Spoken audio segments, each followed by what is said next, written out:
નમસ્કાર દર્શક મિત્રો, આપ જોઈ રહ્યા છો કાનાબાર ન્યૂઝ રાજુલા. આવો જોઈએ રાજુલા શહેરના મહત્વના સમાચારો. હાલના જ મળતા સમાચાર મુજબ રાજુલા હિંડોણા ચોકડી પર ડીઝલ માટે લાંબી લાઈન જોવા મળી. ડીઝલ પુરાવવા આવતા વાહનોને લઈને હિંડોણા ચોકડી થઈ ચક્કાજામ. રાજુલા શહેરનો મુખ્ય માર્ગ તેમજ રાજુલા રાજકોટ બાયપાસ જવા માટેનો રસ્તો થયો બંધ. રાજુલા પોલીસના ટ્રાફિકના સમાચાર મળતા રાજુલા પોલીસ ઘટના સ્થળે દોડી આવી.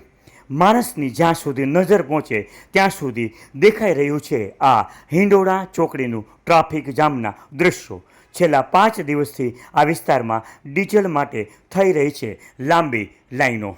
જ્યાં જ્યાં ડીઝલ આવ્યાના સમાચારો મળે છે ત્યાં વાહનોની લાંબી કતારો લાગે છે. જોકે આ ટ્રાફિક સવારના 7 વાગ્યાથી જ શરૂ થઈ હોવાના સમાચાર મળે છે, પરંતુ ધીમે ધીમે આ વિસ્તારમાં જેમ જેમ ટ્રાફિક વધતું ગયું તેમ તેમ ટ્રાફિક જામની સમસ્યાઓ વધતી ગઈ. હાલ રાજુલા પોલીસ તેમજ ટીઆરબીના જવાનો દ્વારા આ ટ્રાફિક ખુલ્લો કરવા માટે સતત મહેનત કરી રહ્યા છે. આપ જોઈ રહ્યા હતા કાનાબાર ન્યૂઝ રાજુલા.